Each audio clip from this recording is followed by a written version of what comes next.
सवितुर्वरेण्यं भर्गो देवस्य धीमहि धियो यो नः प्रचोदयात्।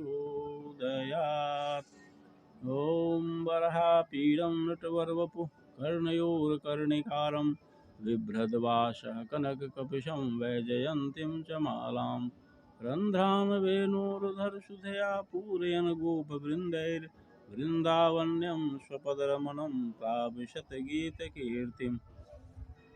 ॐ वासुदेवसुतं देवं कंसचाणूरमर्दनं देवकी परमानंदं कृष्णं वंदे जगद्गुरुम्।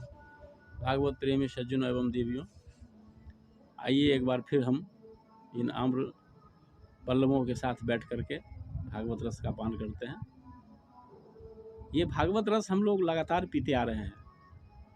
अगर इसी तरह से लगातार पीते रहेंगे तो कुछ न कुछ हमारे जीवन के प्रति हम सबका दृष्टिकोण बदलेगा। यह भागवत कथा कोई सामान्य कथा नहीं है, हम पहले भी कहते आ रहे थे।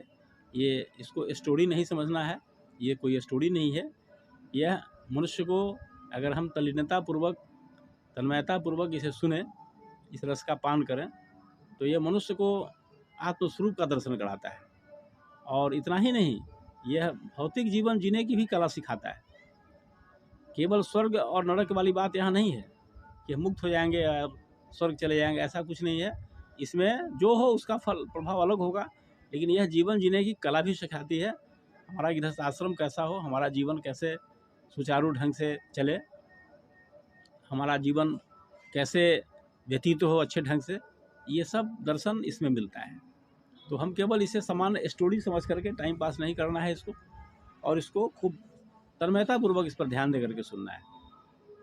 हम लोग अभी भरत जी के चरित्र का वर्णन कर रहे थे। भरत जी ऋषभदेव जी के सबसे बड़े पुत्र थे 100 पुत्र में, और भरत जी ने राज्य सुख त्याग करके पुलहाश्रम गंडकी नदी के किनारे वहाँ चले गए।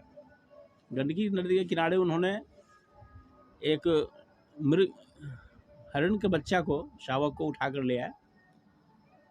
उनके सामने उनकी उस शावक की माँ की मृत्यु हो गई थी, और उसके बाद उसके प्रेम में वो फंस गए। शावक से उन्हें इतना ज़्यादा प्रेम हो गया कि उससे वह मोहाशक्त हो गए। वह शावक के साथ इनका सारा समय निकलता था। जब पूजा करने बैठते, ध्यान करने बैठते, तो बगल में शावक को रखते थे कि शावक कहीं भाग न जाए, कहीं कोई जंगली पशु इसे ग्रसित न कर ले। इतना ज़्यादा उस शावक पर मोह उनको आ गया। तो हम जानते ही हैं कि रामचरितमानस में गोस्वामी जी ने लिखा कि मोह सकल व्याधिन कर मूला, तिनते पुनि उपजहि बहुसूला। इस सभी व्याधियों का जड़ मोह होता है संसार में, और ये मोह से हर कोई ग्रसित है। ये मोह से मुक्त होने का यही उपाय है कि हम लोग भगवान की शरण में जाने का अभ्यास कर लें। ये नहीं सोचना है कि बूढ़े हो जाएंगे तो भगवान का नाम लेंगे, ये सब बेकार की बातें हैं। तो यही चीज़ था कि उन्होंने सब कुछ छोड़ा, सारे सुख का राज्य का सुख ऐश्वर्य सब छोड़ दिया, लेकिन एक हरिण के बच्चे में मोहासक्त हो गए। अब देखिए परमात्मा की लीला क्या होना है, ये सब भगवान के अलावा कोई नहीं जानता है किसी के जीवन में। लेकिन जब भी आप कोई सत्कर्म कीजिएगा तो भले थोड़ा सा बीच में विघ्न आ जाता है, लेकिन वह साधना के मार्ग आगे प्रशस्त भी कर देता है। कभी किसी साधक के जीवन में रुकावट नहीं आता है। तो ऐसा ही कुछ घटना हो गई ईश्वर की काल की प्रेरणा से, ईश्वर की प्रेरणा से उनका धीरे धीरे पूजा पाठ सब छूटता चला गया। जब ध्यान लगाने बैठते तो शावक की याद आ जाती। जब शावक कहीं चला जाता आसपास घूमने के लिए, तो वे बड़ी बेचैन हो जाते। उनका पूजा पाठ में मन नहीं लगता था, और धीरे धीरे इतने ज़्यादा मोहासक्त हो गए कि राज्य का सुख मोह छोड़ने के बाद इस शावक के मोह में पड़ गए। कितनी विचित्र बात है। भगवान की लीला, सब ही नचावत राम गोसाई। भगवान ही सबको नचाते हैं, और किसके साथ क्या हो रहा है, क्या हो जाएगा, कोई नहीं दावा कर सकता है। लेकिन आप अच्छा करेंगे तो अच्छा कहीं ना कहीं मिलेगा जरूर, भले कुछ बीच में विलम्ब हो सकता है, ये अलग बात है। तो ये स्थिति उनकी थी कि धीरे धीरे सब कुछ उनका छूटता चला गया। उनका ध्यान बंद हो गया, पूजा पाठ सब बंद हो गया और सारा उनका ध्यान उस शावक में पड़ गया। उसके बिना उनको नींद नहीं आती, उनको चैन नहीं मिलता। तो बड़ी स्थिति उनकी खराब हो गई। कहते कहते वे अपने आत्मस्वरूप को भूल गए क्या क्या करने आए थे और कहाँ पड़ गए। अंत में एक समय आया जब उनका अंतकाल निकट आया। अंतकाल निकट आने के बाद शावक को भी इनसे इतना प्रेम हो गया था कि जब वे अस्वस्थ रहते तो शावक भी इनके पास बैठ करके ऐसा चिंतित रहता था। वह उसके चेहरे से लगता था जैसे वह शोकग्रस्त है। ये स्थिति हो गई थी, दोनों की ऐसी स्थिति हो गई थी। तो 24 घंटा इनका मन उसी में लगा रहता था, शावक में। अपने आत्मस्वरूप को भूल गए। और एक समय आया जब अंत काल में, जब शरीर छोड़ने का इनका समय आया, तो शावक भी वही बैठा हुआ था, उनके पास बैठा हुआ था। शावक में उनका चित्त लगा हुआ था। वह शावक भी बहुत शोकातुर था और उनका सारा चित्त जो है उस शावक में लगा हुआ था। तो शावक का ध्यान करते करते उन्होंने अपना शरीर छोड़ दिया, भरत जी ने। ये बड़ी विचित्र बात हो गई कि जिस व्यक्ति का चित्त भगवान में लगा हो, अंत काल में उसका चित्त एक शावक में लग गया।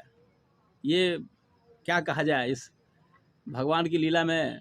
भगवान की जो रचना है, भगवान क्या करेंगे, कर्मों का जो लीला है, ये बड़ी रहस्यमय है। तो अंत काल में शावक का में चित्त लगाए हुए उनका प्राणांत हो गया। तो हम लोगों ने गीता में का एक उदाहरण दिया था पहले भी कि मनुष्य जिन भावों को स्मरण करता हुआ शरीर त्यागता है उसी को प्राप्त होता है। अंत काले च मामेव स्मरण मुक्त्वा कलेवरम यह प्रयाति स्वमद्भाव नास्त्यत्र संशय यम यम वापि स्मरण भावम त्यजत्यन्ते कलेवरम तम तमेवेति कौन्तेय सदा तद्भाव भाविता। अंत काल में मनुष्य जिन भावों को स्मरण करता हुआ शरीर त्यागता है उसी को प्राप्त होता है। तो यह फॉर्मूला जो है भगवान का, ये फॉर्मूला यहाँ सिद्ध हो गया। और उनका जो अगला जन्म हुआ वह मृग में हुआ, हरिण में हुआ। हरिण के बच्चे का ध्यान करते करते शरीर त्यागा तो उनका अगला जन्म हरिण हो गया। इसका यह मतलब नहीं हुआ कि उन्होंने जो साधना की थी वो बेकार चला गया। वह कहीं ना कहीं स्टोर है, फिर इसका लाभ उनको मिलेगा। इसका ये कोई अर्थ लगा रहा है कि वो बेकार चला गया, ऐसा कुछ नहीं है। लेकिन जो ईश्वरीय विधान है उसके अंतर्गत उनको मृग का शरीर मिला। मृग का शरीर मिला। वे कालिंजर पर्वत पर मृगी के शरीर से उनका जन्म हुआ। लेकिन उनको पूर्व जन्म की सारी स्मृतियाँ थी। ये भी भगवान का एक विधान है कि शरीर तो मिला हरिण का, लेकिन पूर्व जन्मों की सारी बातें उन्हें याद थी कि कैसे हम आत्मस्वरूप को भूल करके, भगवान का पूजा पाठ भूल करके हम मृग शावक के मुंह में फंस गए थे। तो उन्होंने इस जन्म में, अगले जन्म में जो कालिंजर पर्वत पर मृग के रूप में हुआ था, तो अपने मृगी माता से फिर वो दूर हो गए। चूँकि वो आसक्ति में फंसना नहीं चाहते थे, उन्हें सब कुछ याद था पूर्व जन्म का। तो वो कालिंजर पर्वत से पुनः उस पुलहाश्रम में चले आए। मृगी के शरीर में मृग बन करके पुनः उसी आश्रम में चले गए जहाँ उन्होंने अपने पूर्व शरीर को छोड़ा था। और हमेशा आसक्ति से भयभीत रहते थे कि फिर ना हम किसी आसक्ति में फंस जाए, फिर ना हमारी दुर्गति हो जाए। ये चीज़ है। तो आज हम इसको यहीं पर समाप्त करते हैं और पुनः आप लोगों से ये आग्रह करते हैं कि इसको भागवत रस का नियमित रूप से पान किया कीजिए। आपका कल्याण ही कल्याण होगा, क्योंकि अधिकांश मनुष्यों को यह पता नहीं कि हमारा कल्याण कहाँ है। शास्त्रों में कहा है कि भगवान की चर्चा करने में ही सबसे ज़्यादा कल्याण होता है मनुष्य का। इसलिए जब समय मिले थोड़ा सा ये आज के इस विज्ञान युग में समय निकाल करके भागवत रस का पान किया कीजिए और दूसरे को भी मौका दीजिए इस विज्ञान के माध्यम से शेयर करके। ओम शांति शांति शांति सर्वारिष्ट सुशांतिर्भवतु।